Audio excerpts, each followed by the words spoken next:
Now, did you guys notice that Kagan was hurt? Not hurt anymore.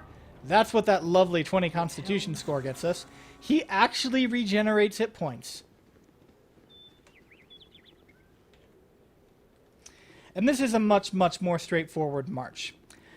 There is another Baragos quest here in this area that we're going to have to pick up. But I'm not going to do the backtracking this time around. And it's actually right around the corner here. So I'm going to switch back to range mode.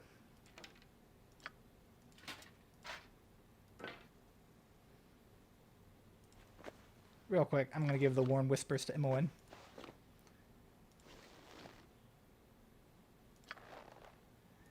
Juggling loot for low carrying capacity characters. So yeah, make sure everyone's got their ranged weapon at least able to be used. Because as we round the corner here, we should start running into hobgoblins.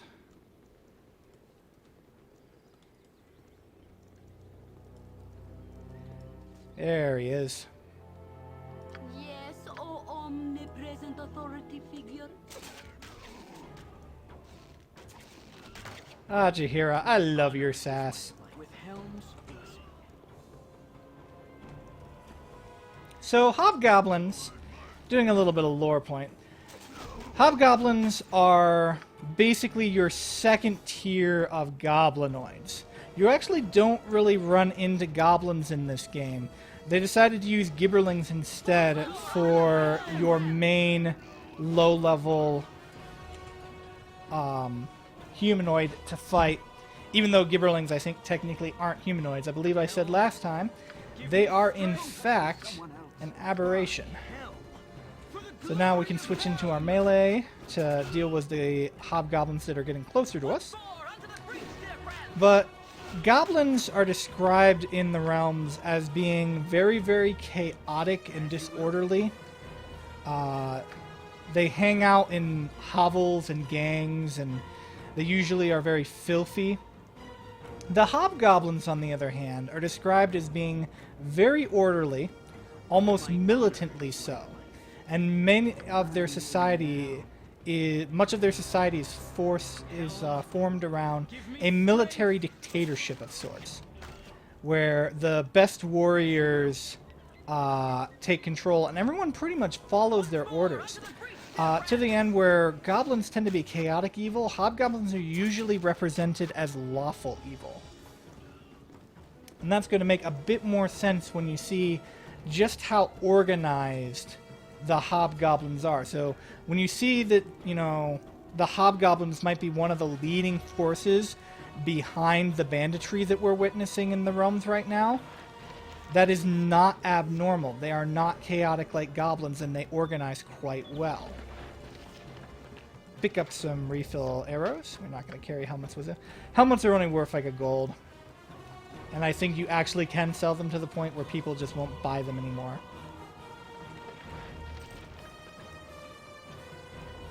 Once again, we've got that interesting bug where the combat music is staying on. I might actually end up turning off the music for this game if we keep running into that bug. And now we see their latest victims. Sad day. So here we have a interesting necklace. I'm going to put this necklace in my main character's inventory. We'll put this in the scroll case here. I'm going to switch items that I intend to sell. Whoops, actually, I don't want to sell that item. Bring that item back. Give those to Ajantis here. Except for the armor. We're going to put Algernon's cloak on. I'm surprised I didn't do that already.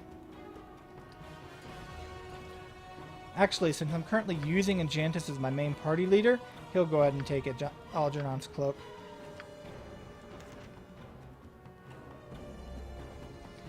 And give that to him, and that to him.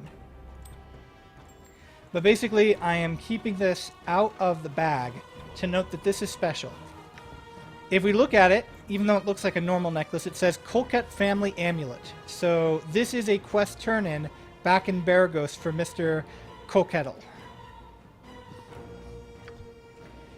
And with that quest done, we can head all the way down to Nashkel. But not without a quick visit to Lord Foreshadow. And that wasn't a joke. His name's Lord Foreshadow. He should be out here just before we get into Nashkel. Don't touch me. I might catch something. So yes, here the team members who would eventually go to form BioWare are hinting that they are working indeed on Neverwinter Nights. It was already in development back then when Baldur's Gate was first released. Which is funny because, of course, as you might know, we actually got Icewind Dale before we got Neverwinter Nights. Alright, so I do want to bring one quick thing up before I finally head into Nashkel. Let's pull up the map. That's a lot of inky blackness surrounding this road. Wonder if there could be anything off the beaten path here. Well, spoiler warning, there's not. There's really not much else to pick up in this area. But one thing I do like to do in my playthroughs is I like to wander these areas and clean up all the black parts. As you do so, you're going to encounter random encounters, and I personally find that if you go through the game, and for each map you fill out the entire map, getting rid of all of the fog of war, then by the time you get to the end game, you will almost perfectly line up so that you are max level.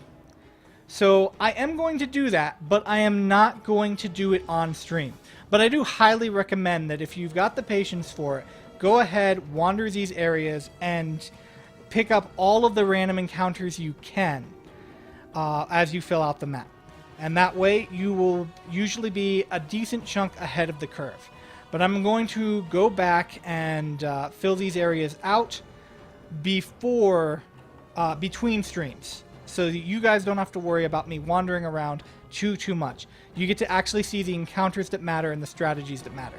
Because the strategy for clearing this out is literally walk forward a little bit until you get an enemy, shoot the enemy down, and then walk forward again.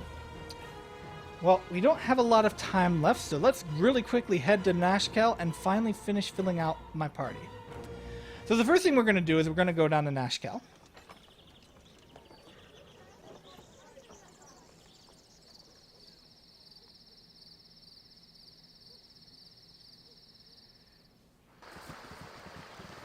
So we're now at Nashkel. As you will. Our first order of business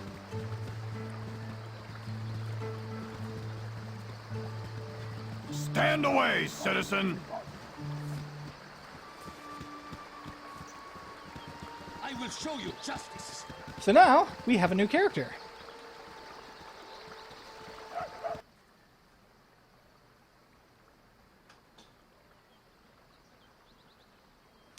We'll remove Garrick temporarily for now, so we can take a look at our new companion. This is, as you could tell from the full voice acting, this is another one of our new NPCs that are specific to the Enhanced Edition. Your wish? So let's take a look at Rasaad. So Rasaad is a monk, and as such, he is a close combat fighter.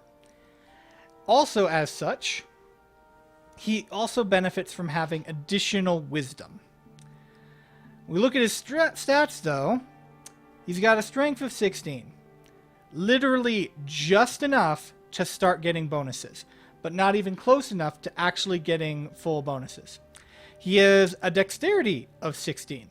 Also just enough to start getting bonuses, but not enough to get full bonuses. He has a constitution of 14, one short of receiving any bonuses. And then I don't believe his wisdom is high enough to benefit him much for any of the other things that he has access to as a monk. So, Rasaad's not bad. But really not having the bonus hit points and the full dexterity really hurts him.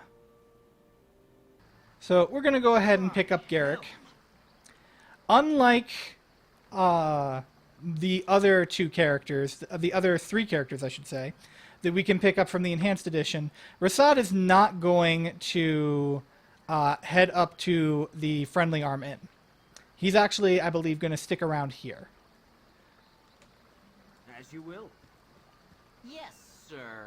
And no matter where you disband him, I believe he comes back here. He's either here or Baraghost.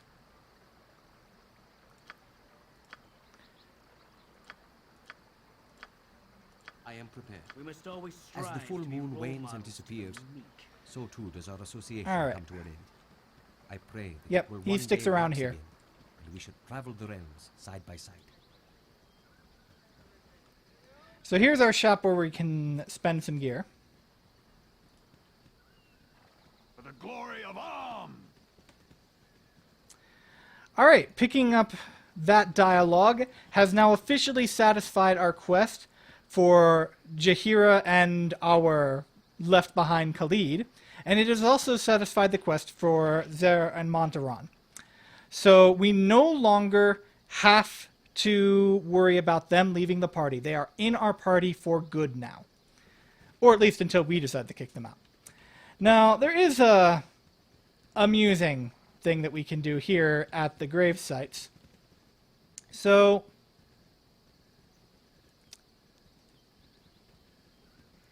if you click on a gravestone, you get a little funny blurb. Here lies Rick, who was always a few links shy of a chain.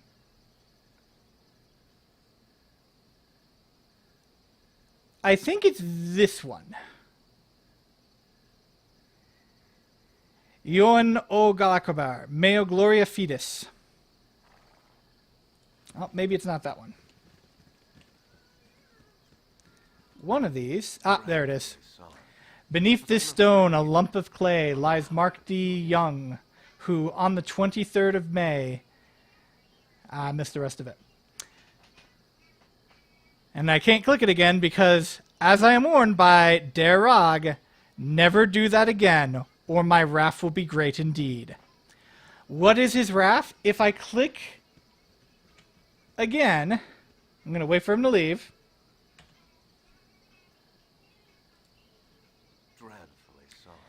Ah, ye fools, you really shouldn't have disturbed my grave site. It was not easy faking my own death, and I'll not have it ruined by your meddling. Face ye your own death and the hell flames that go with it. So, yeah, he summons these guys. These are Phoenix Guard. They are mean, as demonstrated by that. Yeah, this is a nearly impossible fight to win. But not truly impossible. There are ways to win this fight.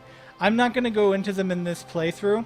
Also, but let's just say, not only are each of these tough opponents that deal lots of damage and can take a lot of punishment, but when you do kill them, they explode in fireballs. Some entrepreneuring souls have discovered that you can do things like lead them into the barracks, which is actually this building. I went the wrong direction. I apologize. I seem to be doing that a lot. But you can lead them into the garrison and kill them and have them blow up and loot. You can also, because they are hostile, you will note that some of the guards will help you in your fight. And at that point, you can have them die in the presence of guards and then loot their bodies. So, yeah. Interesting little Easter egg and some ways to abuse it. For now, I'm going to load back before I did that. And we're going to talk to this gentleman for a case of mistaken identity. So, you can take the reward, because as we're going to learn later, Grey Wolf is not going to be coming back to claim it. But if you do so, you suffer a reputation hit, and he will not give you any items anymore, as far as bounty quests or anything like that.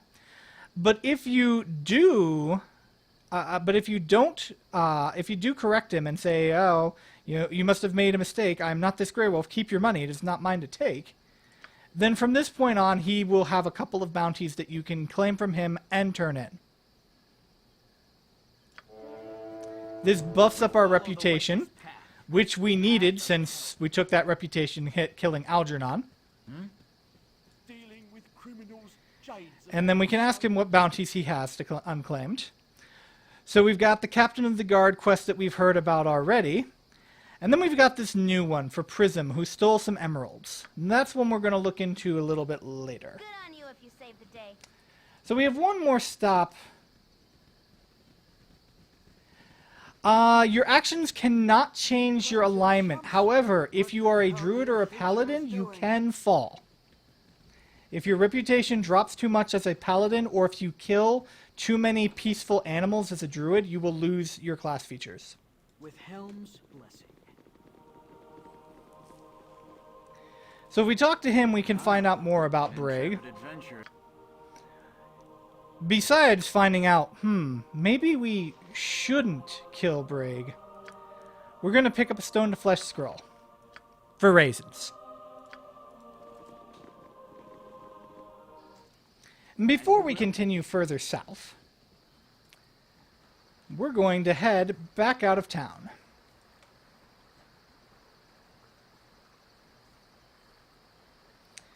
Now, I should note there is one thing you can do to change your alignment. I had alluded to it earlier, but there is in this game a single helm of opposite alignment. It is a cursed item, and whoever wears it has their alignment switched to whatever the opposite is. As a true neutral character, I could easily wear it, though, without any ill effect. And some people who want to play good characters without worrying about people disbanding With Helm's will take an evil character they like and use it to swap their alignment. Note, however, that will kill some characters, specifically Dorniel Khan, will lose his class features if you do that. So choose wisely how you do that. Hey guys, it's Divine Erdrick. If you like what you saw, go ahead and hit that like button and subscribe for more content coming soon. You can also follow me at twitch.tv/derdrick or on Twitter at Divine Erdrick. Thanks again.